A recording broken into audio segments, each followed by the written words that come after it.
We didn't know. We together didn't know. So we had to go ask what it was, and we didn't have an answer for it. Now I think who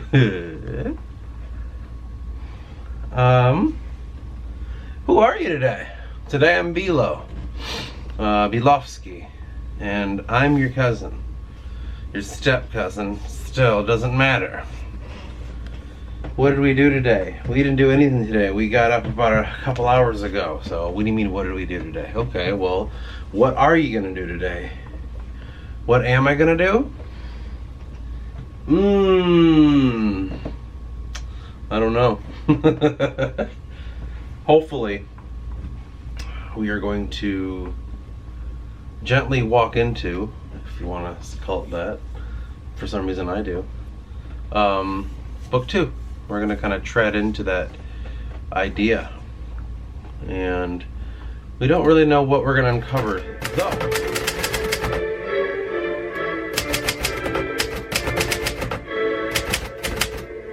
But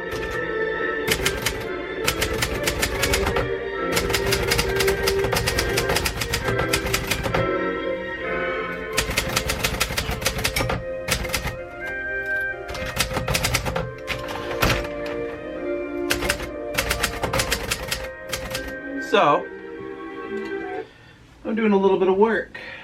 I'm working on the old book 2, at least the first like fucking run through. So kind of have a little process to it. Pretty sure it's the same process for everybody, but I'll just say it anyway. You know, just tread into it, see what you can come up with. You don't necessarily need to dwell too deeply on things like, and then he looked at this and he saw that.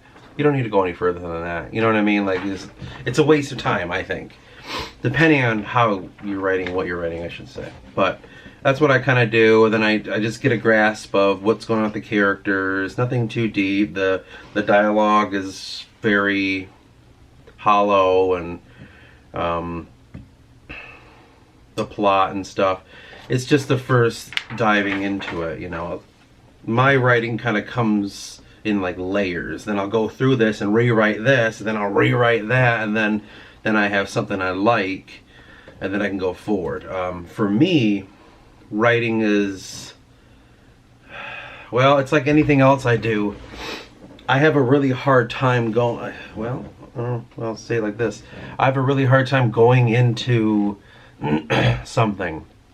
I need guides, and I need waypoints, and I need things established to make it easier for me. And so the first treading that I do is always so light, and I don't necessarily expand my thoughts too much because I don't know where they could take me. So when it comes to writing, I think the key is the process. Now, everybody's different. Some people can, on their first attempt, just go nuts deep in that shit, you know. Good for them. For me, can't do that. Cannot. Have to slowly tread. I need to feel like, because I do my best work working with other people, helping other people get better. If I have an original work to make better, like, okay, now I gotta make this better. It's like, well, it feels like this is someone's work and I just need to help them improve it.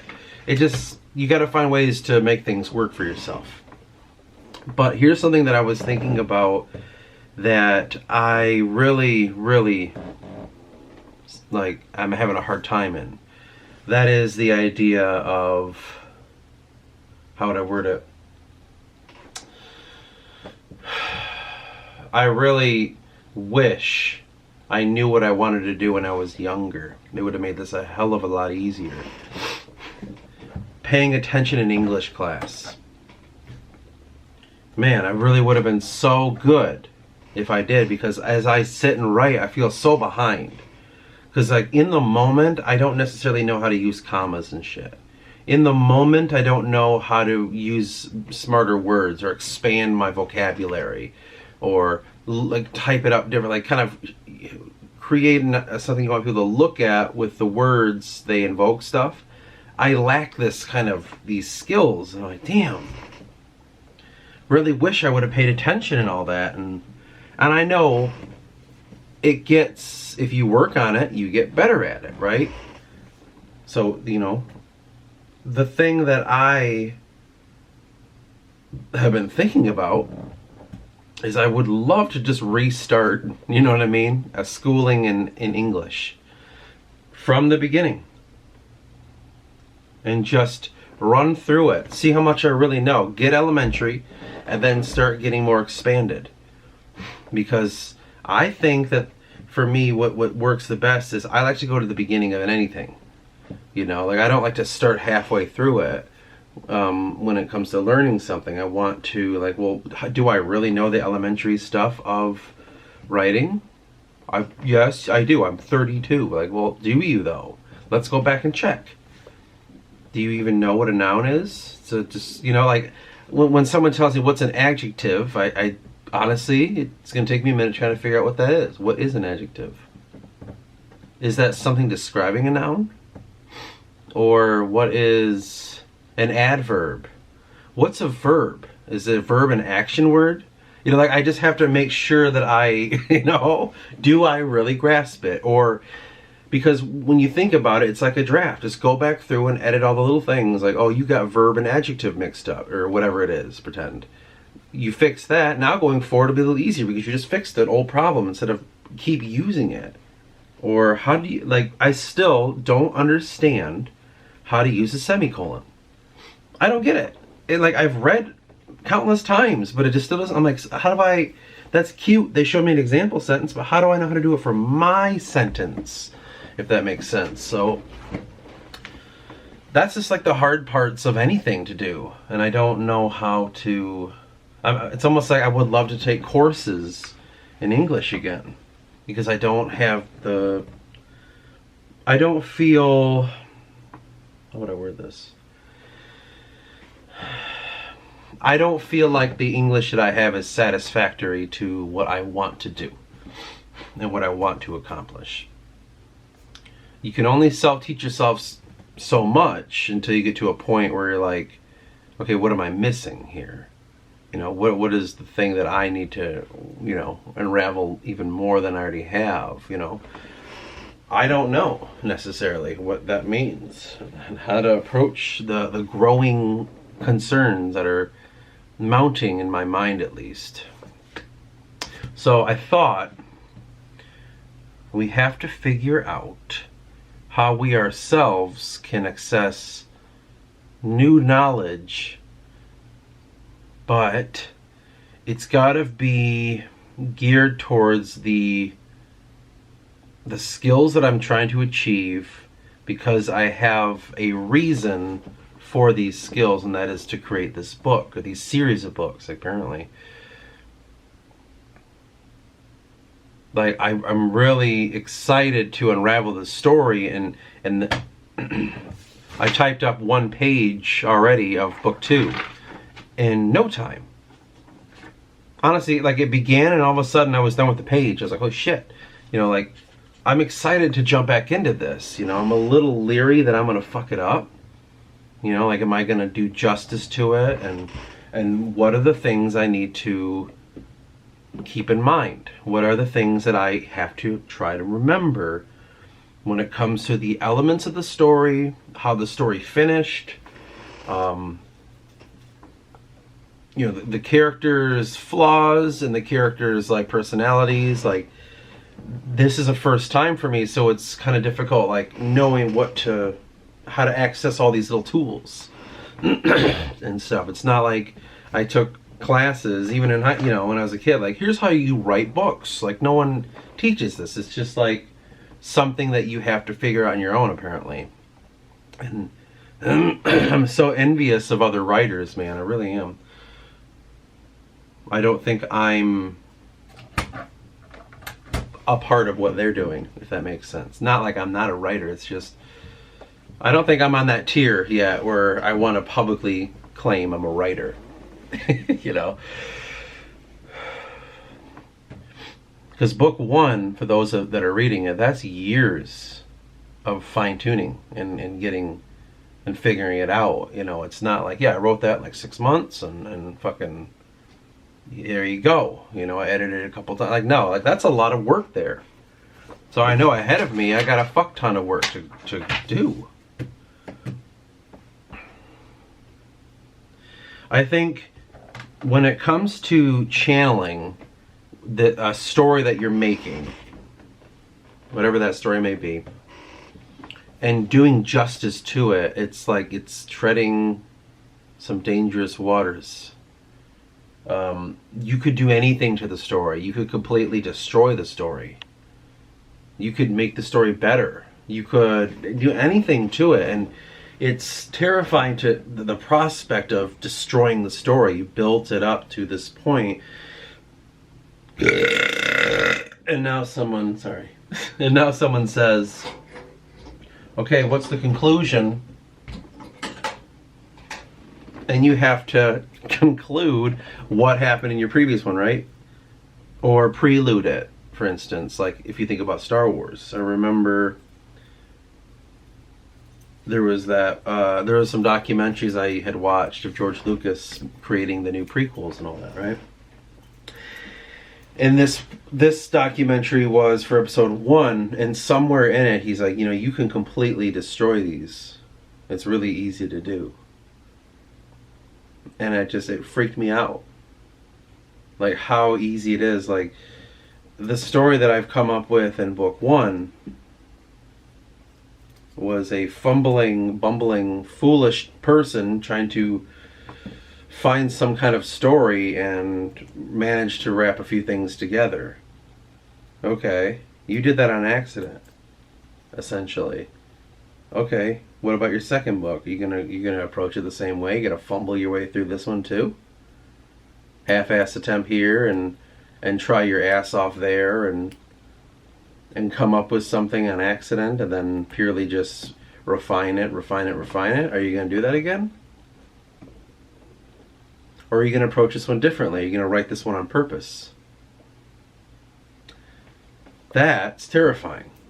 It's like, because not only do you have to manage, the story within it, the characters' motivations, their personalities, their story arcs, and the struggles they have along the way, but you have to maintain, new environments and new areas for them to explore, new cultures and new people and new ideas, new enemies as well, also new allies. All these moving elements just in the story. But then outside of that, you have to find a way to get through all that. Do you write it the same way? Is that your style of writing? Or do you write it in the way, if you try to improve a story, do you improve yourself walking into the story? So, for me, I'm beginning the first draft on a typewriter. And I got this Hermes 3000 from the 70s. It's not as good as the old school ones from the 60s, but it'll do me just fine. Now, the reason I chose a typewriter was, I don't remember, a few years ago, my mother gifted me this old Smith Corona typewriter. And I was like, typewriter, interesting. Never fucked with it, never thought about it in my life, but it was a gift. And I just was like, this is interesting, and I would kind of type on it, and was like, fun little thing. And then I would clickety clack, and then all of a sudden, through all that, I unraveled the story like never before through a writing prompt or some sort of exercise. I was like, let's just type on it and see. And out of nowhere came the Titans. Out of nowhere came the true Aeon, and out of nowhere came the higher elements that expanded my mind and expanded the story. Like it unlocked something new. I didn't even know. I didn't know how keys could, and mechanical, the nature of it all, and the sounds and all that, could aid you. I thought like gimmicky, you could write anywhere. But then I found out, no, that really opened the story up. So what I did was, at that point the book was up to like a quarter way done. And I'd done it on a computer. Well, from that point I was like, what if I write the some chapters on here. You know, get the gunk out kind of thing. You know, like see if we can transcend some shitty thoughts, and then we can translate it to the computer. We'll just copy it from that to the computer. And so I was writing on there, and then I got another typewriter for fun, and I was writing on that one too, and I was interchanging back and forth between these two typewriters. Then let me show you what I got real quick. I wrote this. This is like, I don't know, an inch thick, I can't tell you. But I wrote all of this on the typewriter. And I did most of it on the first typewriter, which is a Smith Corona Silent, super silent or something like that from the 50s. And then I began on my other typewriter, which is a Olympia SM9 from maybe the 60s, I don't remember, made in West Germany. The story has changed since I wrote on this. There are some characters that I eliminated and some things that happened. Looks like I went back and forth between both typewriters. But I had that idea, I'm like, I'm gonna use a typewriter, and this is a lot. This is like from page 153 to page 218, so whatever that number is in pages, I can't tell you. But I got to a point, I just thought, like, why don't I use a typewriter to write?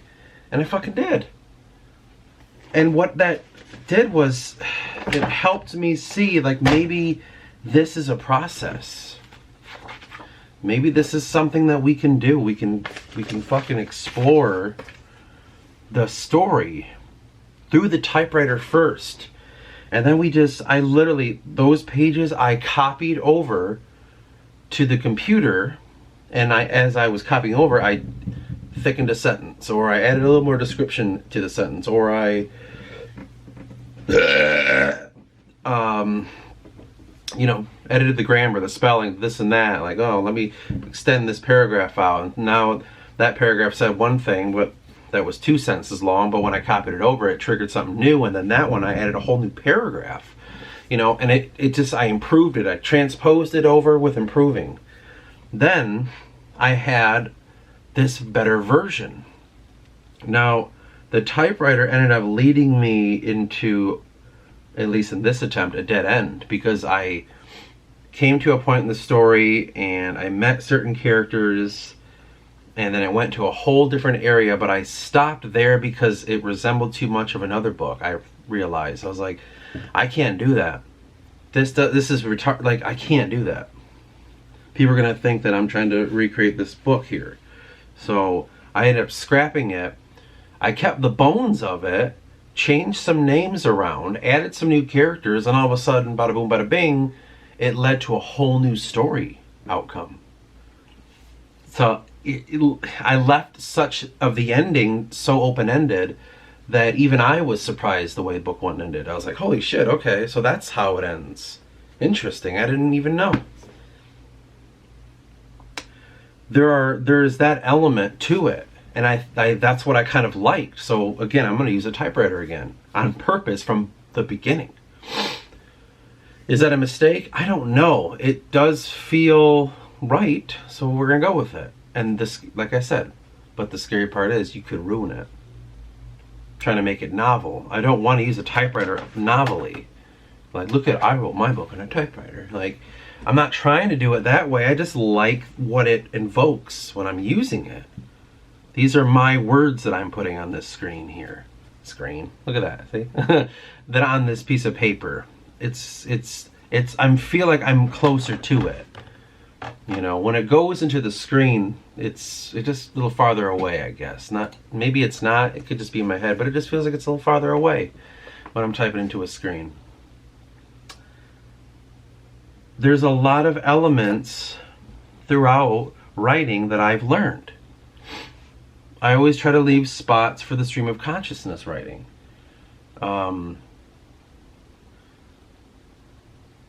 There's a spot when Eris and Cyphrus, they wake up from their slumber and they're heading towards refuge.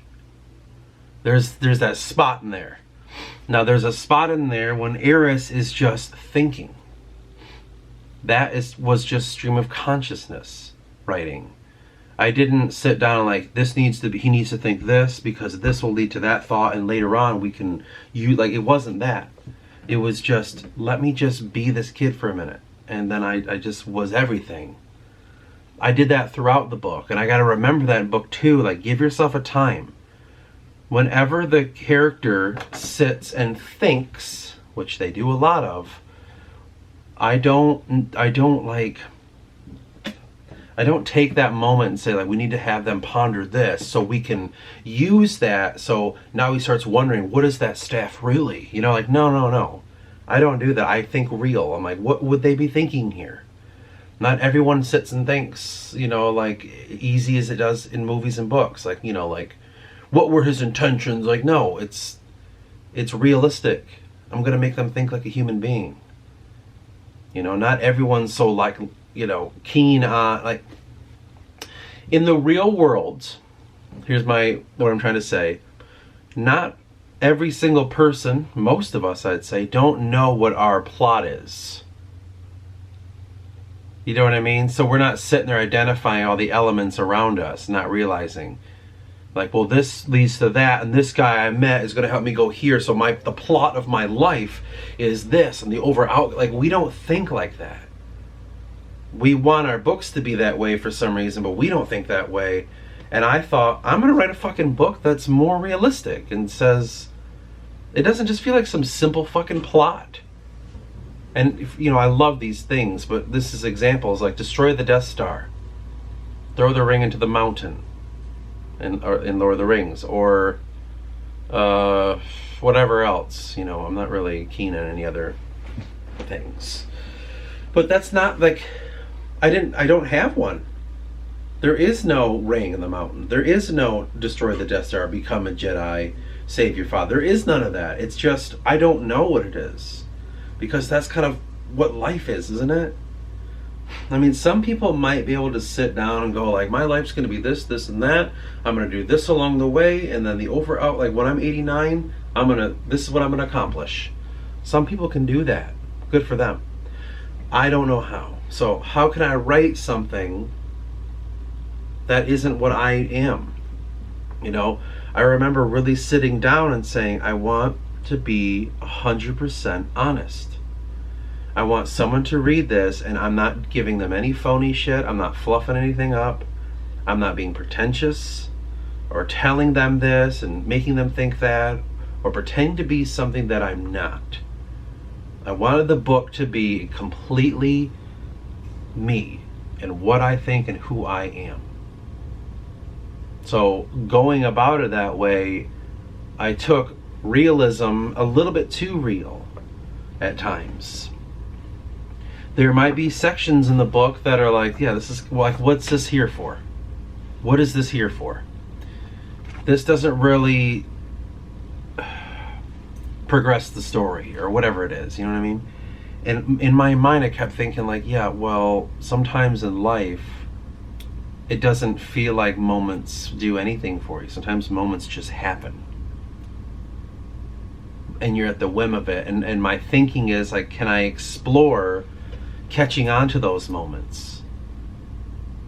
I almost got a job working for a tree removal company a couple years ago. Almost. I went to the place, talked to the guy. I went and worked one day with them, and I came home and I just thought I could quit my one job and go here. And then I'm working tree removals. I'm outside all day working with tractors and chainsaws and climbing up trees and fucking driving F-350s and shit around. And I was like, that sounds really cool as a job. Sounds like something sweet. But I think what changed my mind about it, this is getting so sidetracked, but let me tell you how sometimes things don't feel like they mean anything. Like something happened in your life. Long story short, I didn't get the job, and if I wrote that chapter out, then the next day he went back to Bush's, and he never thought about it again. You'd be like, what the fuck was the point of that? He did this whole ass thing. He went all the way here, worked for this person, talked to them. Oh, I'm gonna do this. I'm gonna do this. I want to do this, and he doesn't do it. What the fuck's the point of that chapter? That didn't progress anything. It set him back for a few days, and now we're right to where we were again. What was that? Was fucking stupid. But inner dialogue, like my book. Do you want to know why I didn't do that job? We were doing a removal of a tree, and there was 2 elements that just fucking irritated me, and I was like, I don't want to be a part of this. One, it was just some old lady in her house who looked out at that tree and says, I don't want that tree in my property. I will pay someone to remove it. I remember like that shit setting, and I was at the job site, we were like looking up, we had these helmets on, and they had these built-in, it just dampened all the sound outside, but there was a walkie so we could hear each other. And, you know, watching for logs, and I'd have to gather them, put them in, scoop them up in the fucking tractor, drive it, and dump it in the trailer, right? And logs kept coming down, you know, they'd have to do them certain ways, because when they got bigger, they attached a rope to it so it'd swing down and not destroy the house. It was a whole thing. But as I was watching, there was a few elements that I didn't like. And that was just some fucking person didn't want a goddamn tree, so it's gone. There was nothing wrong with the tree at all. They just don't want it. I don't want that tree. And it's not like, yeah, but we're gonna cut it down, or we're gonna take that wood and we're gonna help Johnny down the road. We're gonna build him a house because he just has a family. No, I asked them what they do with the wood, and they're like, yeah, we just kind of, sometimes people want it, they can have it, but we just throw it here. I'm like, we just waste all that wood for nothing, for the whim of some fucking old lady. And I just, in my mind, that was like, that's fucked up. I think that's really fucked up. You know what I mean? This is not necessarily something I really sat and dwelled on, so it would be in that chapter of my life, like that random thought, but you wouldn't think, like, well, that thought didn't seem that deep. How could that have changed him? But clearly it did. The second thought was, as he was cutting a limb off, this guy up in the, way up in the tree, a squirrel came out of a hole, and he ended up chainsawing the squirrel slightly, and it fell, and it landed on the ground, fucking dying. And I was just looking at that squirrel, who fell pretty fucking far. I mean, trees are tall. I can't tell you how many feet, because I have no sense of distance in my life. But the tree was pretty high up, and that squirrel was on the ground, almost sawed in half. And I just was looking at the squirrel, and they were all kind of like laughing about it. And I just was looking at it like, this is weird. This is really weird. I don't want to be a part of this. You know what I'm saying? Like, I was just weirded out by it and thought, we're just disrupting these animals' homes because some old fucking woman doesn't want the tree on her lawn. That's weird. I don't like this society. Like, that's what it did. It just, and I never talked to them again. I didn't even give them a, hey, I'm not coming in again. Like, I just said, fuck this. I don't like it. I'm not saying that's all the jobs were. I'm sure there were jobs where like, yeah, storm happened and we need tree, you know, sure. But that moment there just kind of affected me on a level. And I thought, I don't want to participate in this modern way of life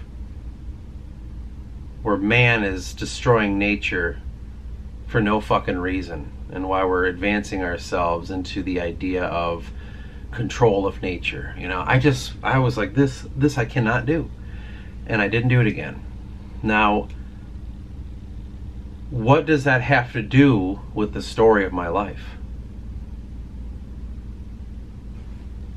It happened. So in the book, if something like that happens and you read it and you're like, well, what the fuck does that have to do with anything? It has to do with everything. The point of the book is to tell you that every tiny little fucking moment makes you who you are. Do you want another one? I'll give you another one. I don't even know how long ago this was, but this might have been like 2013, 14 or something like that. The guys will be able to, Kevin and Billy will be able to tell you about this. And I think they know where I'm going. You would think this moment has, again, this is a chapter. You read this chapter, you think, okay. I don't know how high we were, but we were smoking a lot and driving around in Billy's Ranger.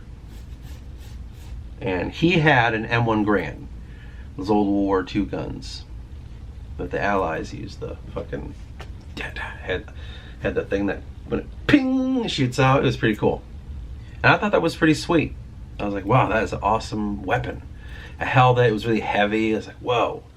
Well, they wanted to take it to shoot it. I don't know if this was an active decision or just a passive. I was too baked to remember. But all of a sudden, we pulled off to the side of the road, and we were surrounded by a cornfield. It's the middle of nowhere, somebody's fields, with a little road kind of going between them all. And I don't know who shot first. I don't know if it was me, if it was Billy or Kevin. I have no memory of that at all. But I remember the gun was in my hands. And I was like, okay, I have a fucking gun. And I was like, well, righty doesn't feel comfortable. Lefty, for some reason, feels more comfortable, right? And I was like, okay. So just shoot the ground? Like, yeah, like, okay. And I, again, super baked, but was cognizant, and it shot one time. Ears, you know, completely, I couldn't hear anything. And it like jolted me back. And I saw the bullet impact the ground. I saw a little bit of dirt come up. What they saw was me, fear upon my face, handing them the rifle back like, fuck this. I want no part of it. And I was like, I'm good. What was going on in my head when I shot and I saw it hit the ground, it was like a bunch of fucking things just all these images and all these thoughts and feelings and like pain and suffering. It was all just, it had culminated to a point, to one sentence. All the sentence was, this was designed to kill somebody. And I saw that round hit, and I thought the idea of like a round penetrating someone's body and ripping shit apart and them fucking dying from it. And I thought about me shooting a guy who's just another, like, in that case, for the gun's possible history, shooting either a Korean or a German, depends on what war was used in, World War II, Korea. I don't even know if they used in Vietnam still. I'm pretty sure that was phased out at that point, but maybe not. And I just thought, like, this was designed to kill another human that's not like me, apparently. Like, I'm shooting some fucking guy who speaks another language or happens to be maybe a little bit different skin color or something. And I just thought, like, that's such a waste of time and life, and it's weird. And it was all this stuff that just appeared. And if you read that chapter, it would be that he shot the gun. He says, man, this is designed to kill people, inner thought. Hands the gun back to Billy, doesn't want to have anything to do with it again. Anyway, next chapter. So they go to play music again. Like, you would think, what the fuck was the point of that? But that fucking moment just took, and it like, I don't know how to explain it better than, like, I felt like there was a life that I once lived, and it turned that back on again.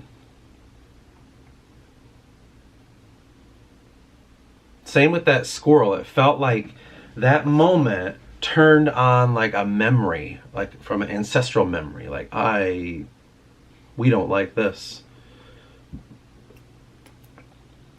And I've never shot a gun. Well, I shot another gun once, but it was I think he says a 22. I don't really know. And I was like, I don't know. I'm not at all interested in guns. I have no problem with them. If people want to own guns and shoot stuff and take, I don't care. This doesn't affect me. I'm not a guy that's like, we should get rid of guns. I think guns are for good people, and I'm not one of them. I'm not the guy that gets off on that. That moment changed me. It changed the way I look at stuff. So, like, was that chapter necessary? It's all the context of how deeply you talk about it. And so, again, going back to my book, there are chapters where there are very deep inner monologues because I'm trying to convey to people that though that moment didn't seem that big of a fucking deal, it truly shaped them. And they don't even know about it until years. Like, if you would have asked me, do you think this gun changed you? As like a day after I was shooting it, I'd be like, I don't know. Why would it have changed me? I wouldn't have known. It's only in retrospect, looking back, that I can kind of analyze my thoughts again. Because in those moments, those thoughts don't seem anything. They just seem like, oh, this gun was designed to kill people. I'm anti-gun, is what you would have thought. But looking back, I'm like, no, it's deeper than that. It's way deeper. So the idea of writing is to capture from the future events in the past. And that's something to keep in mind, though you're writing in real time. Like, it's happening as you're writing it. So you're capturing a character having a moment. So, first draft. He did this, he did that, this is happening, that's happening. We got to do this, we got to do that, whatever. Typing on the computer, years in the future. Me analyzing. Well, that really affected him in a very powerful way. And I write it down, you know what I mean? And I add those sections of inner thoughts and expanding ideas. And so, what does writing do? Well, for me, it takes a long time because I have to mature the book. I can't just write a book and then like, oh, that's that. And anyway, I'm going to go and I'm going to check it out in a year in the future and like add some inner monologue and add some more and add some more. And while I'm adding more, I'm adding the world around it. I'm like, well, let's talk about the town, this and that. I think the only thing that I lack is my understanding of the English language. So shit. I just thought it would be interesting to kind of talk about my writing process and explain, for those of you that are reading it, what you're getting into. I can't help but have a lot of times where there are just chapters of the guy thinking a lot. Sitting at a campfire, thinking about everything that fucking transpired. Sitting at another campfire, thinking about everything else that transpired. Because the point is, life shapes people. And in that time, they don't necessarily see the plot.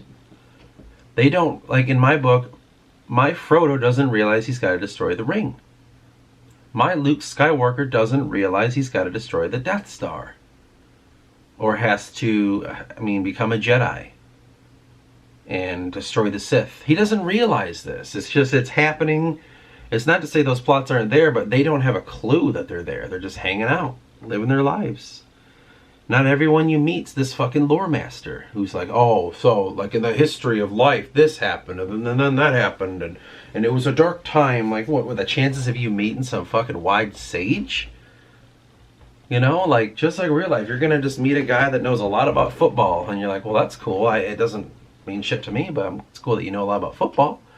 You know, or this guy knows, like, you know, you watch YouTube and you see someone like Jordan Peterson, or you see someone like, whoever the fuck else is in the learned world and shit, and you just like, oh, that's cool, I guess. Nietzsche, nice. Oh, now they're talking about this, cool. Interesting philosophy, great. Carl Jung, you know, but what does that have to do with anything? Truly, like, what does that have to do with anything? Me watching videos of Carl Jung, Alan Watts. What does that have to do with anything?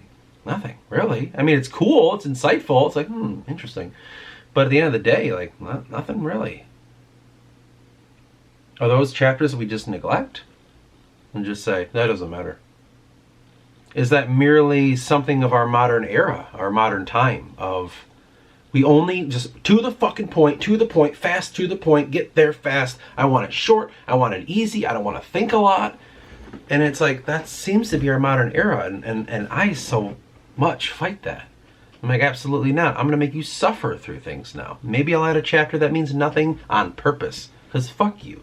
You know, I'll go there in my head. But I get thinking about that kind of stuff. Like, is this what I'm doing a natural reaction? Or is it because I want so badly to see this? Well, clearly I do if I'm writing. If I write through a chapter, I can't not like have the character think about that. That's fucking weird. Like, it doesn't matter. We're gonna go to the tavern now. Like, didn't you just witness a rape? Nah, we're gonna go to the tavern now. Like, no, it's gonna affect them. You know, like, you're not gonna be like okay with all this shit. Yeah, I murdered a guy, but whatever. You know, you do that. Have you ever killed before? Never in my life. Like, they're not gonna be like that. It's gonna fuck them up. It's gonna make them think about things. They're gonna dwell on it, and sometimes they might take that information and use it incorrectly, or they might like become something that they shouldn't have been. And as a reader, you get to witness like how someone misinterprets an event of life. That I think is important. That I think is what my writing is to do, is to point out the flaw.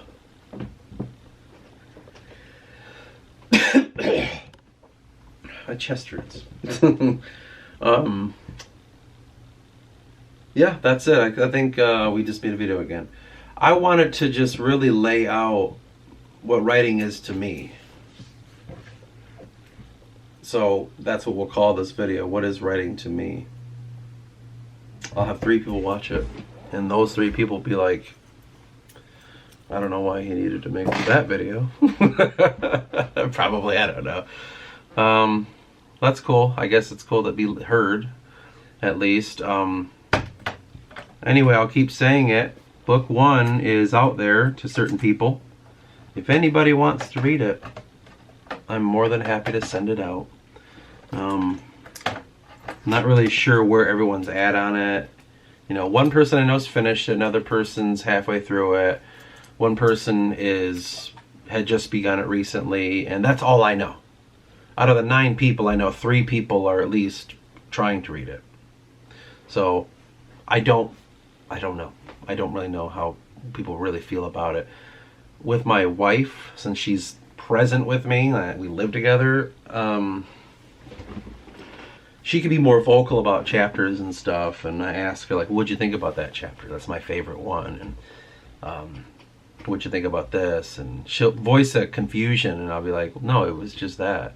It wasn't anything else. Oh, okay. Like, it's interesting to kind of, that feedback I need. Like, just give me a little feedback. That's it. Just shit that you're bothered by. You know, and sometimes it's just simple things where it's like, no, it is in there. You just read it too fast. Slow down. Read it. Just be it. Don't channel through it. It's not a goal to finish this. It's about the journey. But anyway, yeah, if you want a copy, you can get one if you want it. I don't mind sending it out.